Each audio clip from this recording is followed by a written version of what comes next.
AI के आने के बाद भी ह्यूमन इंटरफेस रहेगा, जिसके लिए you have to prepare yourself, but I believe that is going to be the last role which में गेट इम्पैक्ट। इंपॉर्टेंट ये है कि जितनी मेहनत आप इंटरव्यू के प्रिपेयर करने के लिए करें, उसकी अगर 25% मेहनत भी सीवी बनाने पे करोगे तो सीवी जल्दी शॉर्टलिस्ट होगा। सबसे जो खराब बात है over the years what has happened is that HR has always been considered कि आप बोलते हो वो रंगोली बनाते हैं, कि सबको लगता है कि एचआर रंगोली बनाता है। अगर आपको बिजनेस नहीं समझ आता है तो आप ट्रू एचआर प्रोफेशनल नहीं हो सकते। एंड एचआर के वर्ल्ड को कैसे इम्पैक्ट कर सकता है, हमें सिर्फ एआई को स्टैंड अलोन एआई नहीं देखना है। दूसरी जो इंपॉर्टेंट चीज़ है एआई में वो है मशीन लर्निंग, तो वो सीख भी रहा है साथ साथ। तो आज से 2 साल बाद प्रॉब्ली या 1 साल बाद वो सीख चुका होगा कि रिक्रूटर को क्या चाहिए, तो उसके प्रॉब्ली वो सारा काम 70% एआई कर दे।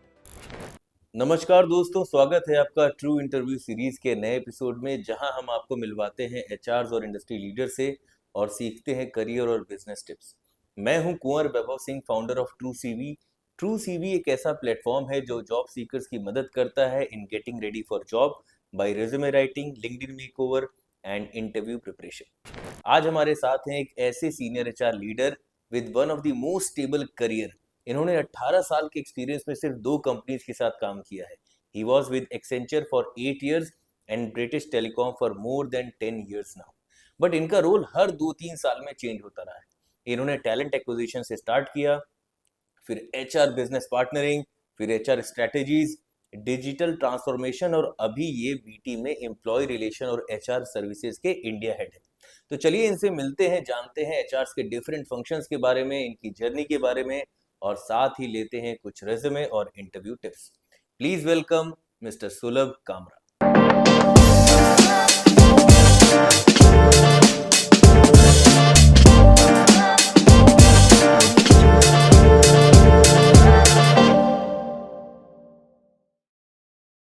Thank you so much, sir, for joining us. It's pleasure to have you on our show. Welcome. So, sir थोड़ा सा हमारे व्यूअर्स के लिए एक शॉर्ट जर्नी अपने बारे में बताइए, दैट कैसे शुरुआत हुई इस एचआर करियर की और अभी आप क्या कर रहे हैं? एचआर करियर की शुरुआत जब मैं एमिटी से अपनी एमबीए कर रहा था, तो यू हैव टू चूज़, आपको चूज़ करना पड़ता है कि आप किस में अपनी स्पेशलाइजेशन करेंगे। एंड जब मैं समर इंटर्नशिप के लिए अपनी गया और मैंने टाइम स्पेंड किया रिक्रूटमेंट में, अडोबी में मैंने अपनी समर इंटर्नशिप करी। और वहाँ पे जब मैंने अपना टाइम स्पेंड किया, एंड मेरी अकेली इंटर्नशिप जो थी वो 3 महीने की इंटर्नशिप थी, बाकी सबकी 2 महीने की होती है। तो जब मैंने 3 महीने वहाँ स्पेंड करे, मैंने लर्न करा कि कैसे और क्या काम करना पड़ता है आपको टैलेंट एक्विजिशन में। तो मुझे 2 चीज़ें सीखने मिली। एक कि मुझे एचआर सीखने को तो मिला ही, पर मुझे ये भी सीखने को मिला कि कैसे आप सेल्स टारगेट की तरह अपने रिक्रूटमेंट टारगेट्स को देखते हो और कैसे आप उनको अचीव करते हो।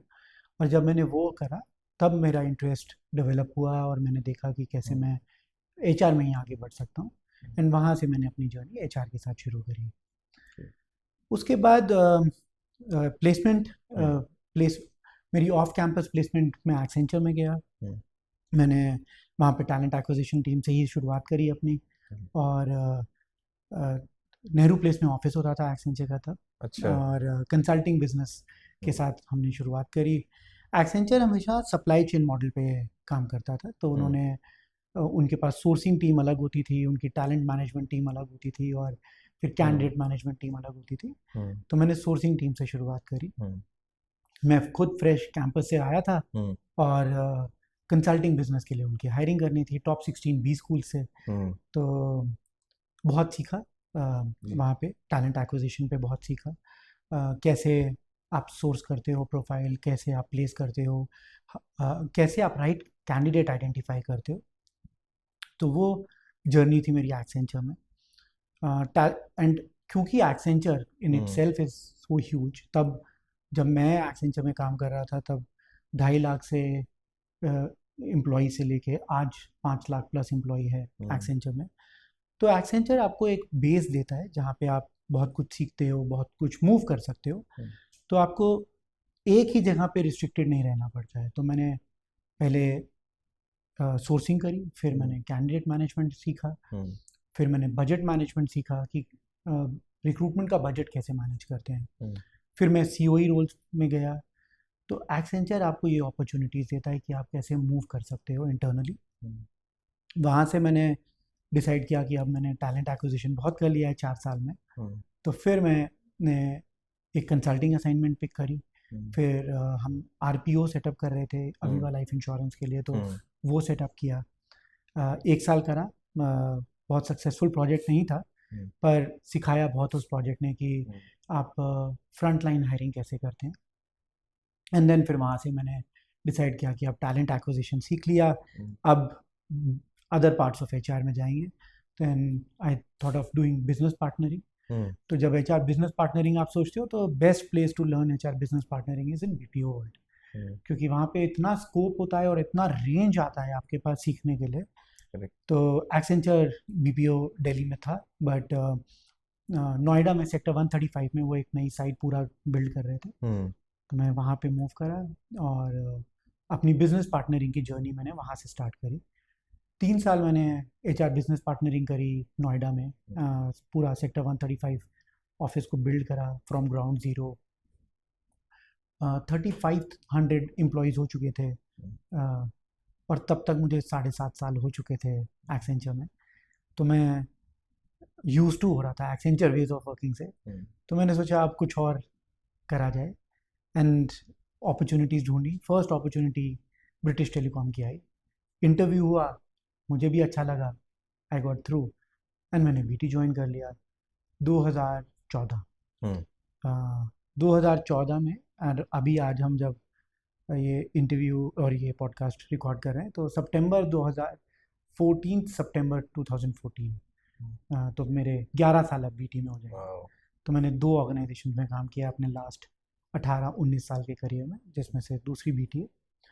बीटी ने भी मुझे बहुत स्कोप दिया लर्न करने का। मैंने जो एक चीज़ मैं बोलना चाहूँगा अपने करियर के बारे में वो ये है कि हमेशा वर्टिकल ग्रोथ के अलावा हमें हॉरिजॉन्टल ग्रोथ के बारे में भी बहुत ज़्यादा सोचना चाहिए, और वही ग्रोथ आपको एक होलिस्टिक इंडिविजुअल बनाती है।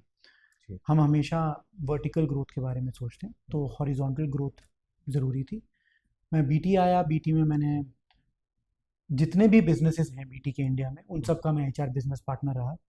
चाहे वो टेक्नोलॉजी था, सिक्योरिटी बिजनेस है, उनका फिनेंस बिजनेस, और जो जिसको शेयर सर्विसेज कहते हैं वो फिर मैंने पूरा बिल्ड किया फ्रॉम ग्राउंड ज़ीरो। मुझे याद है पहले 16 एम्प्लॉय मैंने हायर करे थे, और लास्ट जो मैं रोल कर रहा था तब हम ऑलमोस्ट 5000 हो चुके थे as an HR business partner. BT ने भी मुझे काफ़ी लर्निंग्स दी। मैं इंडिया का बिजनेस पार्टनर रहा, मैंने यूके की बिजनेस पार्टनरिंग करी, मैंने यूरोप की बिजनेस पार्टनरिंग करी, यूनियंस के साथ यूके की यूनियंस के साथ काम किया, और उन सबको मैनेज किया। काफ़ी मज़ा आया। लास्ट 3 साल से मैं फिर टाइम आया कि टेक्नोलॉजी चेंज हो रही थी। सो अगर हम 3 ट्रांसफॉर्मेशंस देखें किसी भी करियर में, तो 3 ट्रांसफॉर्मेशंस होते हैं: पीपल, प्रोसेस और टेक्नोलॉजी। तो अगर आपको ये तीनों करने हैं तो आपको ऑपरेशनल रोल में आना था। तो मेरे को अपॉर्चुनिटी मिली एचआर सर्विसेज का रोल या एचआर ऑपरेशंस का रोल करने की। तो मैंने India head of HR operations pick up किया। India head of HR operations and payroll. सबसे पहला टेक्नोलॉजी इम्प्लीमेंटेशन किया SAP success factors across the organisation पूरे इंडिया के लिए। अगले साल हमने पीपल ट्रांसफॉर्मेशन करा। हमने जितने भी एक्टिविटीज़, रेपिटेटिव एक्टिविटीज़ एचआर के जितने भी फंक्शंस में होती है, चाहे वो बिजनेस पार्टनरिंग हो, एम्प्लॉय रिलेशंस हो, लर्निंग हो, उन सबको हमने कंबाइन करके एचआर सर्विसेज में लेकर आए, और उसको एक फैक्ट्री मॉडल में बनाया, और फिर वो सर्विस देनी शुरू करी पूरे अपने इंटरनल क्लाइंट ग्रुप को। और लास्ट मोस्ट रिसेंट प्रोसेस और टेक्नोलॉजी ट्रांसफॉर्मेशन में मैंने ऐसे सर्विस नाउ इम्प्लीमेंटेशन करा। अगेन ये जो 2 टेक्नोलॉजी इम्प्लीमेंटेशन है ये ग्लोबली हुए बीटी में, बट इंडिया का जो सबसे बड़ा एडवांटेज रहा वो ये कि हमने एम्प्लॉय रिलेशंस जैसे फंक्शन के लिए टेक्नोलॉजी लगाई, जिसमें अब आज की डेट में कोई भी एम्प्लॉय अपना कोई केस रेस करता है तो वो ट्रैक कर सकता है कि क्या हो रहा है उसके केस पे। तो हमने वो सब करा। फिर 1 साल पहले एम्प्लॉय रिलेशंस हेड का अपॉर्चुनिटी आया, तो मैंने वो भी एक पोर्टफोलियो पिकअप करा। तो जैसे मैंने बोला कि हॉरिजॉन्टल सोचना ज़्यादा ज़रूरी है, तो मैंने सब एचआर फंक्शंस को एक एक बार पिक करा Okay. और एक एक बार उसकी डिलीवरी देखी है. So that's my journey. Very interesting journey, sir. So I think you've done a lot of different roles and आपको बहुत अच्छे से आइडिया भी है कि एचआर्स में क्या होते हैं. ज़्यादातर लोग जो हैं, स्पेशली जो एचआर के नहीं हैं और जिन्होंने एचआर में कोई पढ़ाई नहीं की, तो जनरली वो देखते हैं एचआर को एज अ रिक्रूटर का काम है या तो पेरोल का काम है. थोड़ा सा आप हमारे जो व्यूवर्स हैं जो करियर बनाना चाहते हैं इसमें या शायद दूसरे डिपार्टमेंट के हैं जो नए हैं, थोड़ा सा एक्सप्लेन करिए कि एचआर के क्या क्या फंक्शंस होते हैं और उनका बहुत क्विकली बहुत शॉर्ट में क्या काम होता है, स्टार्टिंग फ्रॉम टैलेंट एक्विजिशन और थोड़ा सा सीनियर लेवल पे जैसे ओडी में क्या करते हैं और उसमें पार्टनरिंग में क्या करते हैं. अगर आप एचआर का काम देखो तो उससे पहले आप ऑपरेशंस का काम समझेंगे हम. तो जी. ऑपरेशंस के काम में सबसे पहले and what is critical for them to understand is कि end to end life cycle है. आप कंपनी के अंदर आते हैं हम्म. और आप कंपनी से बाहर जाते हैं. हम्म. ये पूरी लाइफ साइकिल है. जी. इस पूरी लाइफ साइकिल की जो बैकबोन है वो एचआर है. हम्म. जब आप कंपनी के अंदर आएंगे उसको लाने के लिए सबसे पहले एचआर लगेगा, जी. Which is called talent acquisition. Talent acquisition. आपने टैलेंट एक्विजिशन से स्टार्ट किया, आपको रीच आउट करने वाला जो कंसल्टेंट है उसके साथ आपकी टैलेंट एक्विजिशन टीम काम करती है और आपको ऑर्गेनाइजेशन के डोर तक लेकर आती है. जी. जब आप डोर पे इंटरव्यू होते हो तो वो hmm. Interviewing skills. Hmm. Second stage आ जाती है जब आप सेलेक्ट हो गए. हम्म. अब आप सेलेक्ट हो गए तो आपकी ऑपरेशंस टीम्स किक इन कर जाती है. एचआर ऑपरेशंस टीम हम्म. आपको ऑफर देना, हम्म. आपका बैकग्राउंड वेरिफिकेशन कराना, हम्म.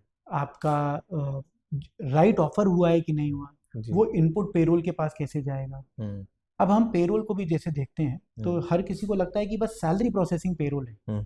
बट आपका पीएफ जो डिडक्ट हो रहा है क्या वो सही पीएफ अकाउंट में जा रहा है कि नहीं जा रहा है, हम्म. क्या आपकी ईएसआईसी बनती है कि नहीं बनती है, हम्म. क्या आपको बेनिफिट्स मिलने चाहिए, हम्म. वो सब भी देखना बहुत इंपॉर्टेंट है. तो वो जी. पेरोल के थ्रू प्रोसेस होता है. जी. फिर उसके बाद हम आ जाते हैं जब आप आ गए कंपनी के अंदर, अब आप अपना काम डिलीवर कर रहे हैं. हम्म. तो मैं आपको एक क्विकली ऑपरेशंस की जर्नी क्विक बता देता हूँ. हम्म.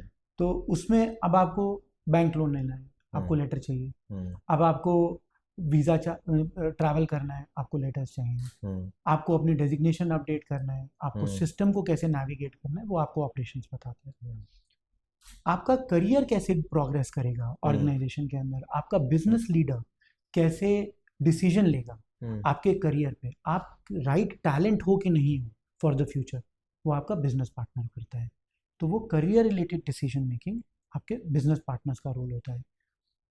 एक ऑर्गेनाइजेशन के अंदर, एक टीम के अंदर क्या राइट स्कोप है, कितने लोग होने चाहिए उस टीम के अंदर, वो ऑर्ग डिज़ाइन का काम है कि डिज़ाइन कैसा दिखेगा. आज की डेट में एक टीम भी डिलीवर कर रही है और बी टीम भी डिलीवर कर रही है. क्या ये दोनों टीम्स को हम मर्ज कर सकते हैं? आप एफिशिएंसी कैसे लाएंगे? How is the organisation more efficient? How is that you are able to save more cost? All those decisions sit with the HR business partners.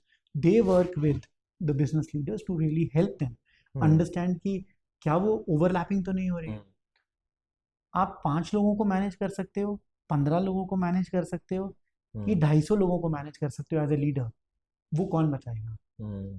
आप एफिशिएंट हो एज ए लीडर, क्योंकि जितने लोग आपके अंडर हैं, हम टीम्स तो देखते हैं, हर किसी को डेजिग्नेशन चाहिए, vice president, associate vice president, deputy associate vice president, but उसके साथ एक बहुत बड़ी रिस्पॉन्सिबिलिटी आती है करियर्स मैनेज करने की. जो लोग आपके अंडर काम कर रहे हैं उनका करियर मैनेजमेंट पूरा आपके हाथ में है. इन अ वे उनकी लाइफ आपके हाथ में है. इसलिए it is important to know कि आप कितना बड़ा स्पैन मैनेज कर सकते हो. वो सब ऑर्ग डिज़ाइन के थ्रू होता है. एंड उसके बाद हम बात करते हैं कि क्या बेनिफिट्स मिलने चाहिए. आपको राइट बेनिफिट्स मिल रहे हैं? अगर मैं एक बेसिक क्वेश्चन पूछूं आपसे कि हम कॉम्पनसेशन को कॉम्पनसेशन क्यों बोलते हैं, what are you getting compensated for, तो क्या आंसर है हमारे पास कि आप किस चीज़ के लिए कॉम्पनसेट हो रहे हो? स्किल के लिए, काम के लिए, कि जो आप टाइम दे रहे हो उसके लिए? तो वो कैसे डिफाइन होगा और उसका राइट कॉम्पनसेशन क्या है, वो आपकी रिवॉर्ड्स टीम देखेगी कि आपको क्या राइट रिवॉर्ड्स देने चाहिए. मैं आपको इंश्योरेंस दे सकता हूँ, मैं आपको 6 लाख रुपए की इंश्योरेंस भी दे सकता हूँ, 60 लाख रुपए की भी इंश्योरेंस दे सकता हूँ. तो बट मेरे पास पॉट तो उतना ही है, एज एन ऑर्गेनाइजेशन उतना ही बजट है, उसको मैं कैसे राइट डिफाइन करूँगा वो मुझे देखना है. सो every element of what a business can offer is there in HR. if you want to if you want to passionately think about sales, आपको बहुत मजा आता है सेल्स नंबर ड्राइव करने में, talent acquisition is a place where you can spend time. आपको passionately मजा आता है मार्केटिंग करने में. आज की डेट में कौन सा ऐसा बेनिफिट है जो हम ऑर्गेनाइजेशन में ऑफर करते हैं जो प्रोडक्ट नहीं है? हम भी तो एक प्रोडक्ट ही सेल कर रहे हैं, अपने एम्प्लॉय को सेल कर रहे हैं. आप मार्केट में सेल करते हो, हम एम्प्लॉय को सेल करते हैं. नहीं तो मेरा एम्प्लॉय चला जाएगा, तो मुझे उसको रिटेन करके रखना है जैसे आपको कस्टमर को रिटेन करके रखना है. And that is what HR is all about. Very nice. आप प्रोफेसर बन सकते हैं एचआर के. बहुत आसान शब्दों में आप बड़े अच्छे से एक्सप्लेन कर रहे हैं, which is very good. Great. So इन सारे फंक्शंस में से आपका सबसे इंटरेस्टिंग टाइम किस फंक्शन में गुजरा, क्योंकि आपने सब कुछ किया है? What has been the best function for you that you spend time? I would say कि हर फंक्शन की importance over a period of time change हो रही है. जैसे हमारी इकोनॉमी चेंज हो रही है और जैसे टेक्नोलॉजी चेंज हो रही है. अगर हम क्लॉक स्पीड देखें, पहले एक प्रोडक्ट को मार्केट से बाहर जाने में काफ़ी टाइम लगता था.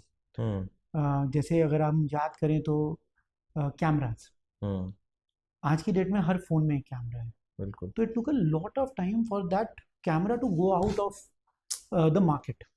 बट आज अगर आप देखो तो हर साल एक नया फोन आता है, या हर साल एक कंपनी आउट ऑफ बिजनेस हो जाती है जो कभी हमने सोची भी नहीं थी कि जा सकती है.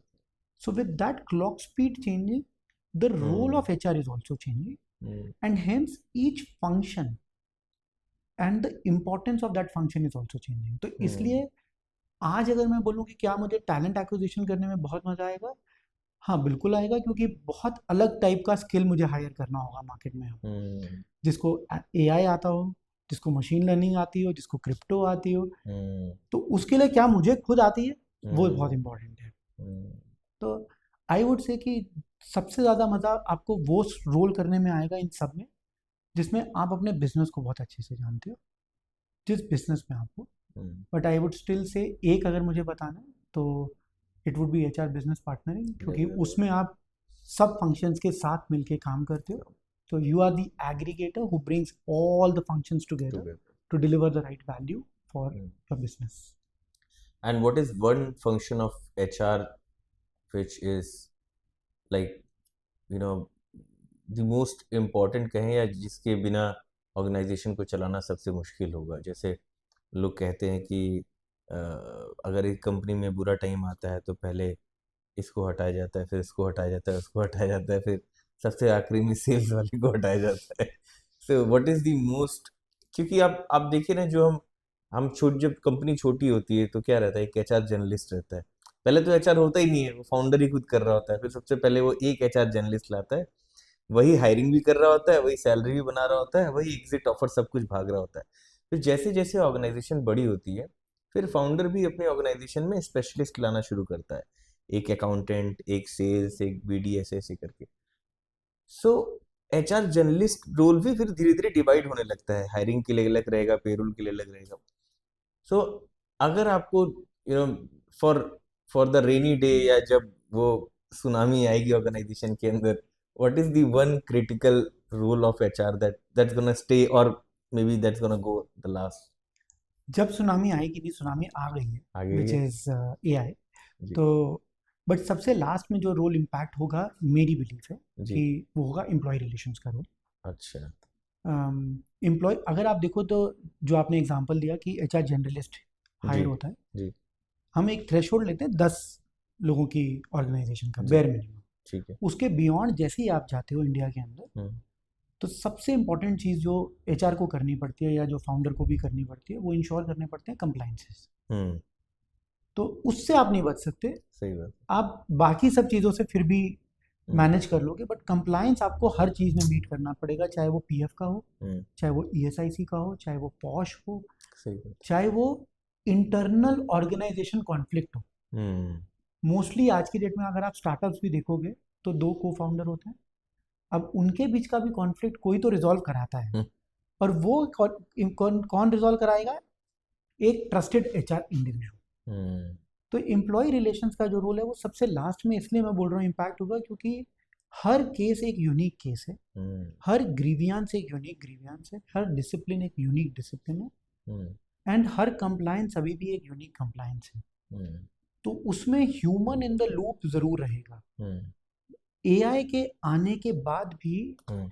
ह्यूमन इंटरफेस रहेगा, जिसके लिए you have to prepare yourself, but I believe that is going to be the last role which may get impacted.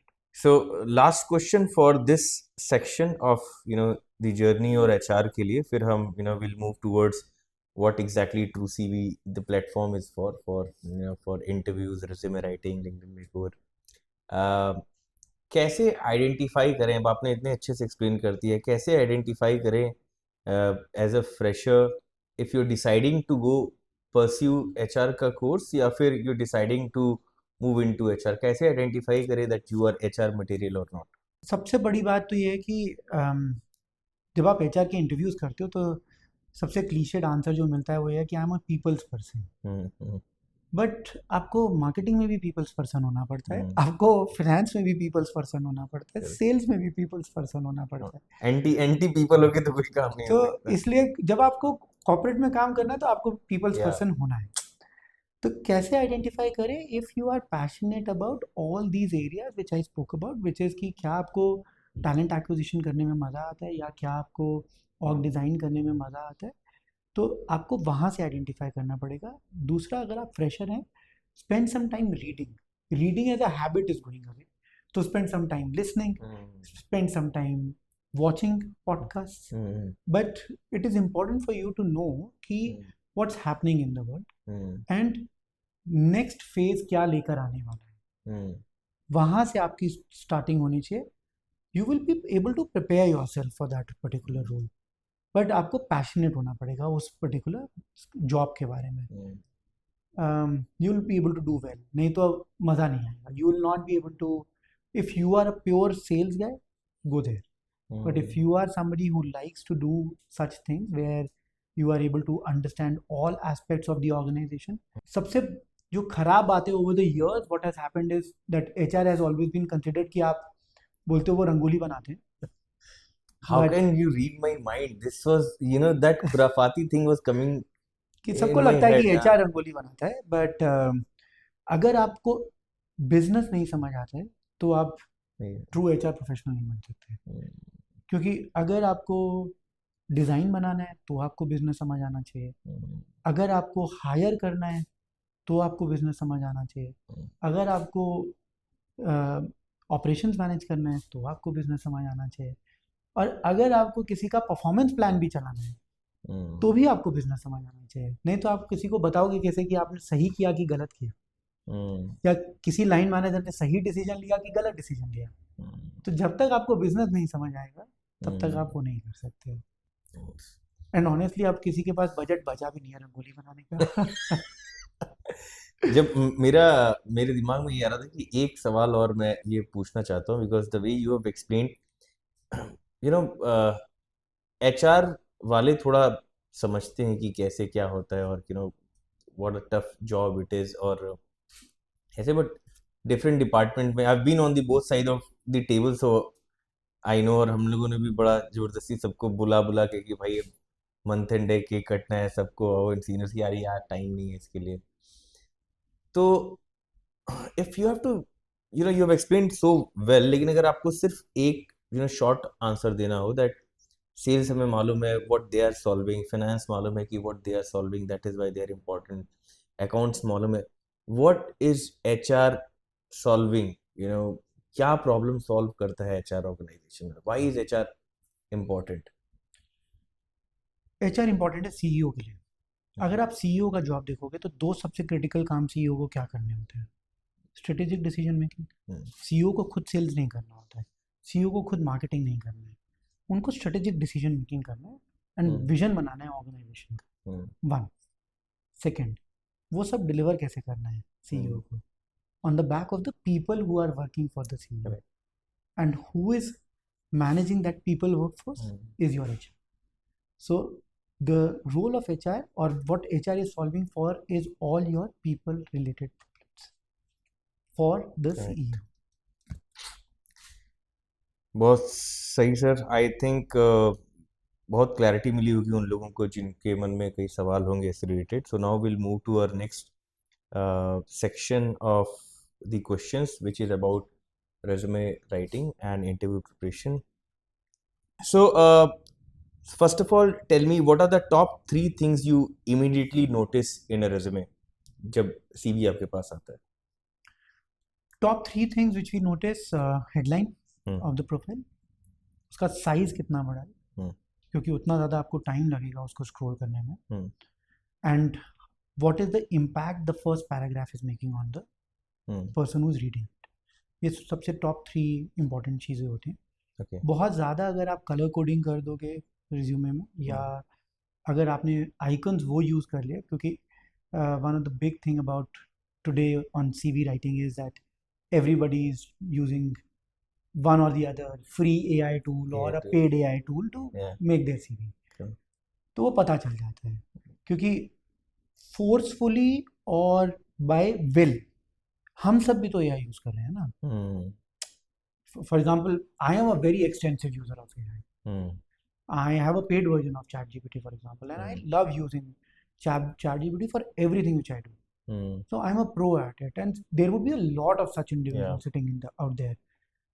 तो हमारे और फिर हमारी organizations भी हमें ऑफर कर रही हैं paid versions of my organization offers me Copilot. तो वो सब दिखता है कि वो आपने exactly same icons यूज कर दिए या exactly same language यूज कर दी. तो इसलिए इम्पोर्टेंट ये है कि आप अपने प्रोफाइल को AI से बनवाओ, कोई प्रॉब्लम नहीं है, फ्री में अवेलेबल है तो ज़रूर बनवाओ, but please customise it to the need of the job. आपके पास JD भी है, तो ईजीएस्ट वे सबसे ज़्यादा जो लोग करते हैं वो क्या करते हैं कि आप JD अपलोड करते हैं और प्रोफाइल अपलोड करते हैं और AI को बोलते हैं कि अब मेरा CV बना दो, तो वो बना देता है. बट जब वो बन के आ जाए तो then it is important for you to customize it a bit. So please use your own brain and a bit of your own creativity as well to ensure it is humanized to the extent which is your own truthful self. वो जरूरी है, नहीं तो we are able to make it easily. So आपने 3 चीजें बोली थी जो आप नोटिस करते हैं. एक तो हेडलाइन, दूसरा लेंथ ऑफ द प्रोफाइल की कितना होना चाहिए. तो आपके हिसाब से हेडलाइन में क्या लिखा होना चाहिए, and what should be the ideal length of the resume? See, for a fresher anyways, one page, if I have to break it in three type of hirings which we typically do. एक होगा आपका frontline fresher hiring, middle management and senior management. अगर आप तीनों में देखो तो at max आपका जो प्रोफाइल का या CV का जो रेंज है 1 to 2 पेज. अगर फ्रेशर है तो उनके पास कंटेंट ही उतना है कि अभी वो 1 पेजर बनाएंगे. इम्पोर्टेंट ये है कि आप उसमें अपनी क्या प्रायोरिटीज डिफाइन करके बता पा रहे हो मुझे, and when you come to for the conversation are you able to link back to it. For example, आप अपने हॉबीज में दिख रहे हो सपोर्टिंग एन NGO, बट क्या आप बात कर पा रहे हो उसके बारे में, वो क्रिटिकल है कि आप उस NGO में करते क्या हो. तो दैट इज इम्पोर्टेंट. तो अगर आप लिख रहे हो तो उसको लिंक कर पाना is important. That is why it is important to at least write your resume. So जब मैं उस ट्रिप के बारे में बता रहा था, और जनरली भी मैं कॉलेजेस में जाता हूँ, and when we take that session, हम इस पे ज़रूर आप बोलते कि आप जो भी वहाँ पे लिख रहे हैं ये आपकी ये जीवनी है, ये ऑटोबायोग्राफी है आपकी, अभी तक आपने क्या क्या किया, और लगातार उस कहानी को आप लिखे चले जा रहे हैं. क्योंकि पूरे लाइफ में अपना 30 साल 35 साल 20 साल 25 साल जो भी रहेगा हम काम करते रहेंगे. अब आप उसमें किसी दूसरे का कॉपी करके लिख देंगे, दैट इज वेरी अनफेयर ना. It's like you are taking just somebody else book and just writing. तो आप करिए, ChatGPT करिए, चाहे जो भी लिखिए, but it is your story. आप अपनी कहानी तो लिख ही सकते हो ना, क्या क्या काम किया मैंने, क्या करता हूँ, मेरी हॉबी क्या है. But still I think almost everybody what they do is कि सेम कॉलेज वाला उसने किसी भैया से लिया, उसने किसी सीनियर से लिया, उसी ने किसी लिया। स्पेशली अब ये चैट जीपीटी और इन टूल्स से आने से पहले तो ऐसे ही होता था। इम्पोर्टेंट ये है कि जितनी मेहनत आप इंटरव्यू के प्रिपेयर करने के लिए कर रहे हो, हम्म उसकी अगर 25% मेहनत भी सीवी बनाने पे जी करोगे तो सीवी जल्दी शॉर्टलिस्ट होगा। करेक्ट। लोग सीवी बनाने के पर टाइम नहीं लगा रहे हैं और इंटरव्यू प्रेप पे ज़्यादा स्पेंड कर इंटरव्यू रहे हैं। बट अगर वो इंटरव्यू प्रेप काम ही नहीं आएगा अगर आपने सीवी CV शॉर्टलिस्ट ही नहीं हुआ, एब्सोल्युटली। तो वो एंड इम्पोर्टेंट है। एंड आई से कि इंटरव्यूअर आपके बारे में रिसर्च करके थोड़ी ही बैठा है, आपको कंपनी के बारे में रिसर्च, आपने जो लिखा है इंटरव्यूअर सामने देखेगा, और जो आपने लिखा है, आपने अगर लिखा है कि प्लेइंग क्रिकेट तो क्रिकेट पूछेगा, आपने लिखा है प्लेइंग चेस तो चेस लिखेगा, बुक लिखा है तो बुक से सवाल आएंगे आपके। So if your hobby is not reading book, then please don't write. Be cautious. Yeah, so I think that's what we should take care of, what you absolutely said. Just on that point एक हम्म और एक tip मैं जी दूंगा कि अगर आप academics में, और ये स्पेशली फ्रेशर्स के लिए है, हम्म क्योंकि जब आप मिड मैनेजमेंट और सीनियर मैनेजमेंट में पहुंचते हैं तो academics bottom of the hmm page पे चला जाता है। हम्म बट अगर आप एकेडमिक्स में बहुत अच्छे हैं, हम्म then you can start your CV also with academics so that you are able to highlight it. yeah But अगर बहुत अच्छे मार्क्स नहीं नहीं हैं and that is okay, ज़रूरी नहीं yeah होता है कि हर कोई टॉपर ही होगा स्कूल का। absolutely तो अगर आप एकेडमिक्स में बहुत अच्छे नहीं थे तो उसको बॉटम पे भी ले जा सकते हैं आप, हम्म एंड आप और किसी चीज़ से अपना सीवी को स्टार्ट कर सकते हैं। But so placement of the CV is also very important, कि जब मैं फर्स्ट टाइम आपके सीवी को देखूंगा तो मुझे क्या दिखेगा, आप वो मुझे true. सेल कर रहे हैं। So what is the most common resume mistake जो आप जनरली देखते हैं which can reduce candidates chance? हो सकता है कि अभी हमने इसको कवर भी कर लिया हो आपके उसमें, बट अगर कोई एक सबसे बड़ी मिस्टेक आपको लगती है when you see the resume, you have not met the resume अभी। 3 चीज़ें जो मिस्टेक्स कई लोग बहुत रेगुलरली करते हैं। एक कि पिक्चर, अगर पिक्चर डालनी है तो professional, otherwise please don't put it, क्योंकि वो ही इटसेल्फ टेल्स अस कि it's a very casual approach towards finding a job. तो अगर पिक्चर डालनी है तो प्लीज़ प्रोफेशनल पिक्चर डालो। सेकंड, आइकन्स, कि एग्जैक्टली कॉपी पेस्ट मत करो अपने आइकन्स। एंड थर्ड, बहुत ज़्यादा कलर कोडिंग मत करो सीवी में, नहीं तो कलर्स अट्रैक्ट, तो आप जो रिक्रूटर है वो सारा टाइम कलर्स की तरफ मूव करता जाएगा, जो आप कोर सेल करना चाहते हो वो शायद नहीं कर पाओगे। तो ये 3 चीज़ों को मिस्टेक लगता है मुझे। सो सर मान रहे हैं कि अभी उसका रेज्यूमे शॉर्टलिस्ट हो गया, जो इनपुट हमने अभी डिस्कस किया उसके बाद से, और वो आपके पास इंटरव्यू के लिए आ गया है। What is your favourite question जिससे आप स्टार्ट करते हैं इंटरव्यू, या फिर कोई ऐसा इंटरव्यू क्वेश्चन जिससे आपको लगता है कि पकड़ में आ जाता है कि कैंडिडेट सच बोल रहा है या नहीं बोल रहा है? 2 पार्ट्स हैं आपके क्वेश्चन में। पहला कि प्रिपेयर करके क्या हो ताकि जी इंटरव्यू अच्छा रहे, और किससे हमें पता चल जाता है। 2 चीज़ें ज़रूर प्रिपेयर करके आओ। मेरे एक्सपीरियंस में मैं ये ज़रूर पूछता हूँ। एक कि जब आप अपनी जर्नी बताते हो, जितनी भी जर्नी बता रहे हो, चाहे आप फ्रेशर हो, मिडिल मैनेजर हो या सीनियर मैनेजर हो, जब आप अपनी जर्नी बताते हो तो स्टोरी टेलिंग फॉर्मेट में बताओगे तो उतना ज़्यादा इंगेज कर पाओगे। जितने ज़्यादा एग्जाम्पल्स दे पाओगे अपने रियल लाइफ सिचुएशन से, उतना ज़्यादा इंगेज कर पाओगे। जैसे मैंने आपके साथ शेयर करा स्टार्टिंग में कि कैसे मैंने अपनी जर्नी ट्रैवर्स करी, तो वो रियल सिचुएशंस हैं, तो आप जितना रियल बता पाओगे उतना अच्छा रहेगा। हेंस स्टोरी टेलिंग बहुत इंपॉर्टेंट है। दूसरी चीज़, ऑर्गेनाइजेशन को जान के आओ। मैं फॉर एग्जांपल अपनी कंपनी में, मैं एक कंपनी हूँ जिसमें अभी डाउन साइजिंग हो रही है, और मैं बहुत मैसिव स्केल पे डाउन साइजिंग कर रहा हूँ और न्यूज़ में आ रहा है, पर मैं हायरिंग भी कर रहा हूँ। अब आपसे मैं पूछ रहा हूँ एज अ कैंडिडेट कि आप मेरी कंपनी क्यों ज्वाइन करना चाहते हो, और आप मुझे बोल रहे हो कि because my organisation is growing. तो वहीं से मुझे पता चल जाएगा कि आप सच बोल रहे हो कि झूठ बोल रहे हो, तो आपकी तैयारी कितनी है। तो I am not expecting, neither anybody at a middle management और a senior management expects you to know my financials by heart, कि मेरी ऑर्गेनाइजेशन के फाइनेंशियल्स क्या बोलते हैं, मेरी एनुअल रिपोर्ट क्या बोलती है, पर बेसिक अबाउट माय ऑर्गेनाइजेशन। और हर करियर पेज पे अवेलेबल होता है वो। हर कंपनी अपने करियर पेज पे बहुत अच्छे से डालती है। Correct. आप गूगल करोगे तो भी इजीली मिल जाता है, बट बेसिक पढ़ के आना बहुत ज़रूरी है। उतने से पता चल जाता है कि आप ऑर्गेनाइजेशन के ऊपर कितना इंटरेस्टेड हो। नहीं तो अब अगर मैं आपके स्कोर ए है मेरे रैंकिंग में, और आपके कॉम्पिटिटर का स्कोर भी ए है, बट उसने अगर मुझे कंपनी के बारे में ज़्यादा बताया है तो वो ए प्लस कन्वर्ट हो जाएगा, क्योंकि वो दिखाता है कि वो मेरे साथ ज़्यादा इंगेज रहेगा एज कम्पेयर टू यू। तो Very वो true. इम्पोर्टेंट है। Absolutely. Okay.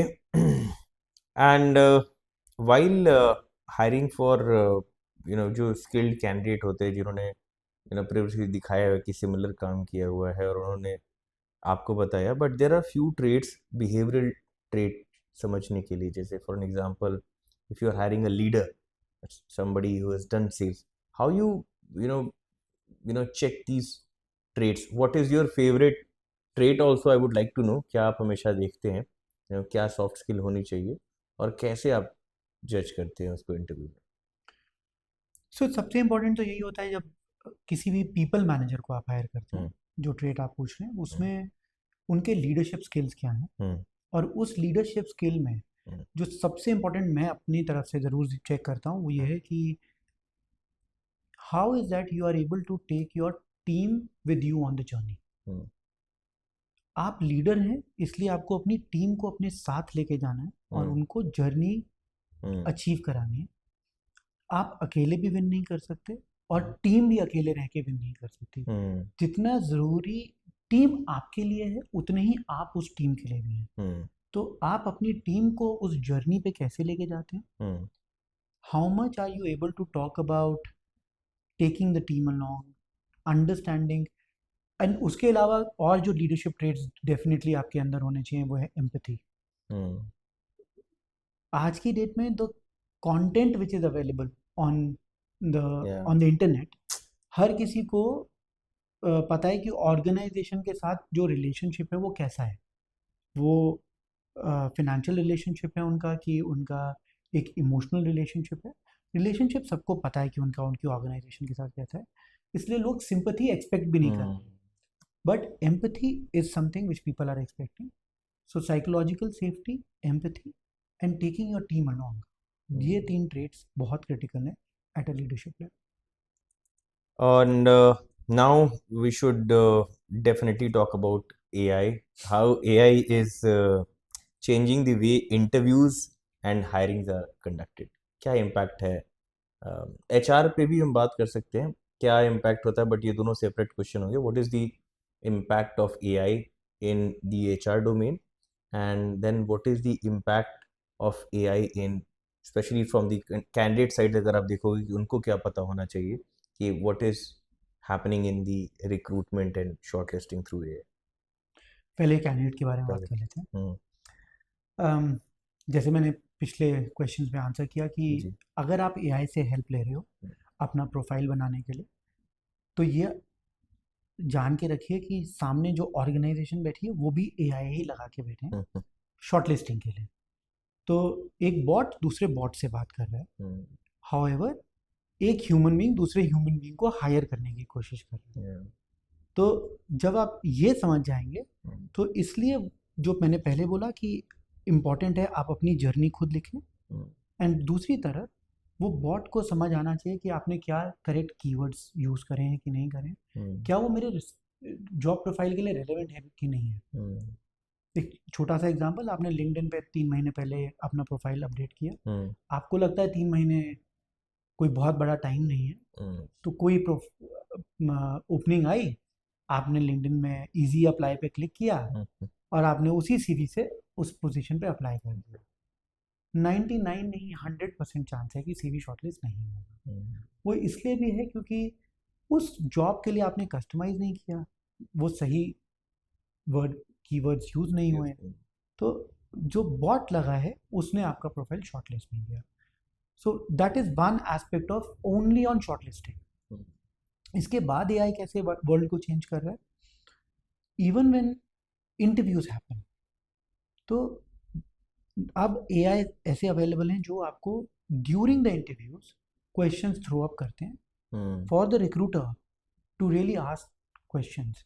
And AI is so smart that they can continuously throw up questions. Hmm.